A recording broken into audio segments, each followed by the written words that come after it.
Assalamualaikum warahmatullahi wabarakatuh. Perkenalkan, nama saya Nunun Khatami.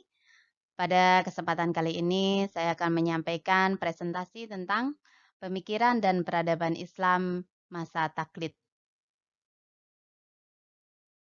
Baiklah, kita mulai dari pendahuluan terlebih dahulu. Eh, dalam sejarahnya, periode madhab hukum Islam mencapai puncak di mana universalitas ajaran Islam mampu diterjemahkan dalam konteks waktu dan keadaan. Periode ini berlangsung pada masa Rasulullah sampai dengan tabi'in. Namun dalam perkembangannya terjadi stagnansi umat Islam dalam memperkuat intelektualitas sebagai penumpangnya dalam peradaban.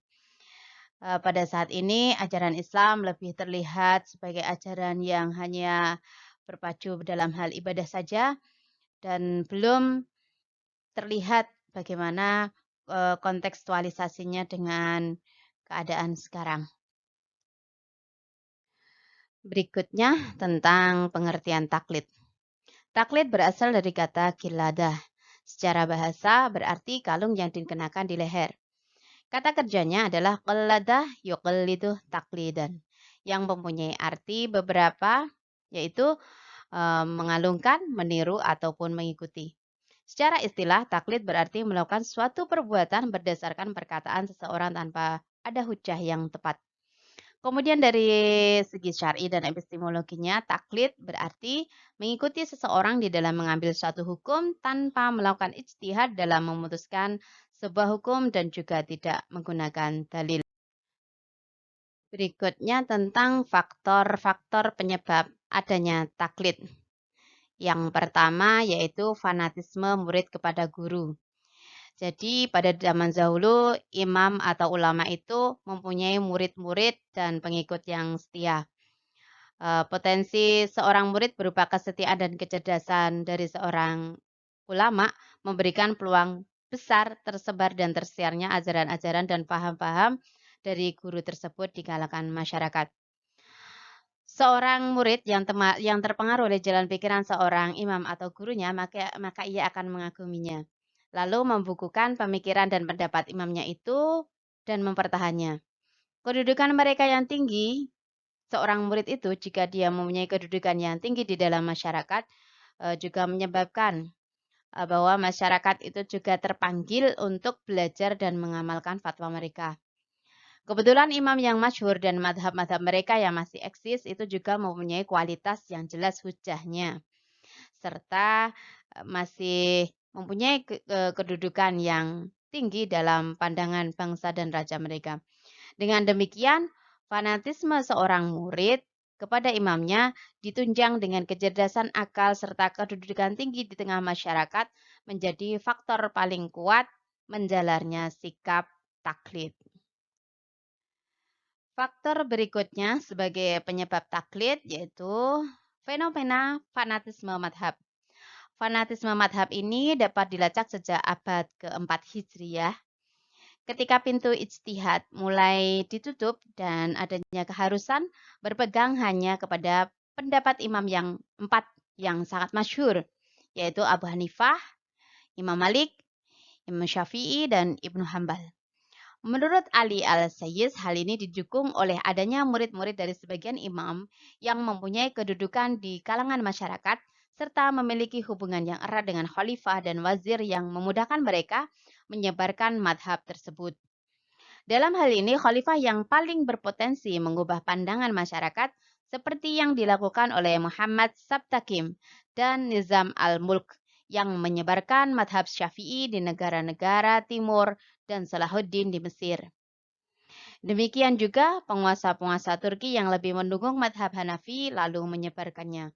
Demikian pula para imam juga mulai membentuk golongan dan setiap golongan mempunyai madrasah dengan kecenderungan dan pegangan tertentu. Para murid dari madrasah ini berusaha mempertahankan mazhabnya dengan berbagai cara. Mereka tidak lagi merujuk pada Al-Quran dan hadis tetapi lebih kepada mazhab imamnya. Dari disinilah munculnya fanatisme dalam.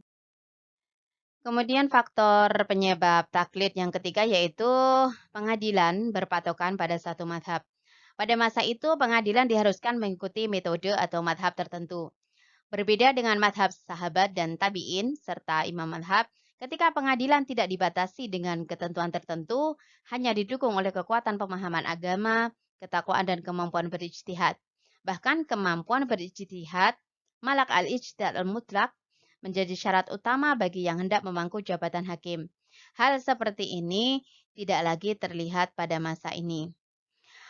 Menurut Abu Zahrah, pengadilan yang dibatasi pada satu metode madhab tertentu menyebabkan terbelenggunya pemikiran. Hal ini juga akan membawa seorang hakim atau fuqaha hanya terfokus pada mengkaji pemikiran madhab yang dianggap sebagai madhab resmi negara. Kebijakan untuk mengarahkan pengadilan agar terpaku pada metode madhab tertentu yang terkenal yang ditempuh karena kepercayaan masyarakat pada hakim itu mulai berkurang. Akibatnya muncul tradisi sogok menyogok dan terjadi berbagai penyimpangan sehingga pengadilan berubah menjadi arena jual beli. Keadaan ini menghantar mereka untuk merenggut harta manusia secara batil. Dengan kebijakan ini diharapkan para hakim tidak lagi dapat mempermainkan harta dan jiwa manusia serta tidak lagi memutuskan hukum sekehendak hatinya.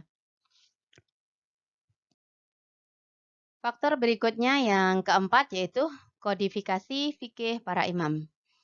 Kecemerlangan fikih pada periode sebelumnya telah mencapai puncak keemasan. Para imam mewariskan sarwah fikih yang mengagumkan berupa hasil-hasil pemikiran dan ijtihad. Pada era keempat Hijriah ini, pengikut setia para imam menghimpun dan menuliskan pemikiran-pemikiran fikih para guru mereka yang belum ditulis sebelumnya. Gerakan kodifikasi ini di satu pihak memang ada sisi positifnya, yaitu kajian yang gemilang dari para mujtahid terdahulu yang tidak sia-sia.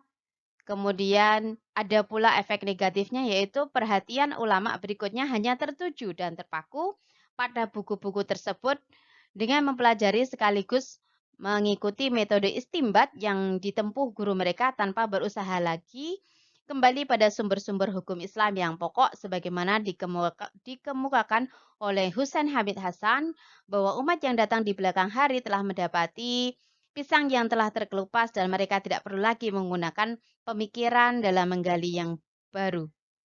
Paham dari mazhab-mazhab yang telah dikodifikasi tersebut merupakan bukti keberhasilannya. Lalu ulama pun mengambilnya dan merasa cukup dengan pemikiran yang ada di dalam buku itu tanpa melakukan pembahasan dan pemeriksaan lagi. Demikianlah hasil kodifikasi pemikiran fikih menjadi salah satu faktor terjadinya stagnansi pemikiran pada era abad keempat Hijriah ini. Kemudian kita memasuki penjelasan tentang kapan sebenarnya periode masa taklid itu ada. Sejak pertama kali Islam menginjakkan kaki di tanah Spanyol, kalau zaman dahulu Andalusia, hingga masa jatuhnya, Islam memainkan peran yang sangat besar. Islam di Spanyol telah berkuasa selama 7,5 abad. Menurut Dr. Badriyatim, sejarah panjang Islam di Spanyol dapat dibagi dalam 6 periode. Periode pertama sampai ketiga dipimpin oleh wali dan Bani Umayyah serta mencapai puncak kejayaan pada periode ketiga. Pada periode keempat sampai keenam mulai terjadi perpecahan dan banyak yang mendirikan kerajaan-kerajaan kecil di. Kemudian kapan masa taklid itu terjadi? Yaitu pada periode keempat sampai keenam. Pada fase ini berawal dari pertengahan abad keempat. Kemudian periode ini disebut sebagai periode taklid karena para fuqaha pada zaman ini tidak dapat membuat sesuatu yang baru untuk ditambahkan kepada kandungan mazhab yang sudah ada. Seperti mazhab Hanafi, Maliki, Syafi'i, dan Hambali. Serta mazhab lain yang sudah mencapai tahap kemajuan dan sudah dibukukan bersama dengan ilmu-ilmu syar'i yang lain. Faktor yang menyebabkan para fuqaha pada masa ini memilih jalan taklid adalah pergolakan politik yang menyebabkan negara Islam menjadi terpecah dan mendirikan negara sendiri. Kemudian sumber hukum dalam masa taklid itu berupa kaidah dan fatwa fuqaha yang diikuti. Kemudian mayoritas ulama umat Islam bertaklid pada madhab Hanafi, Maliki, Syafi'i, dan Hambali.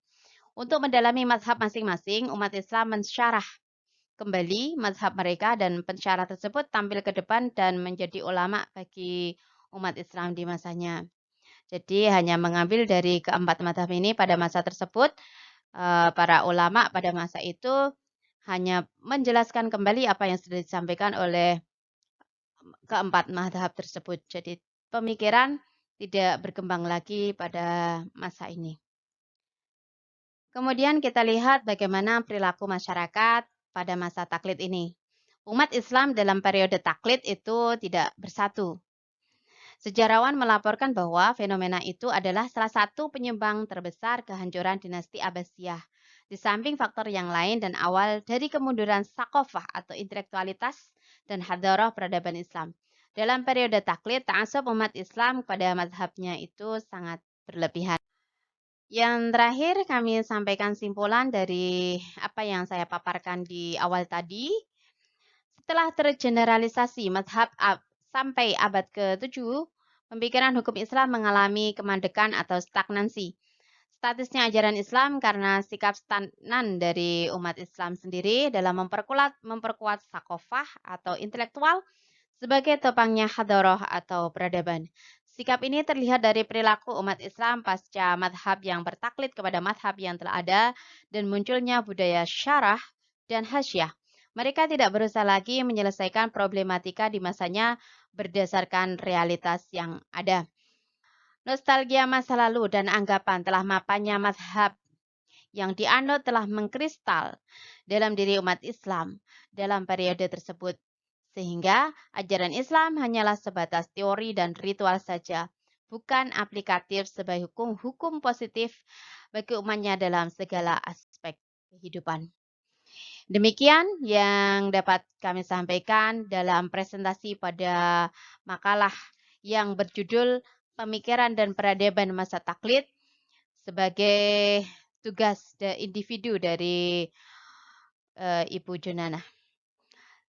Selebihnya saya ucapkan terima kasih atas perhatiannya. Wassalamualaikum warahmatullahi wabarakatuh.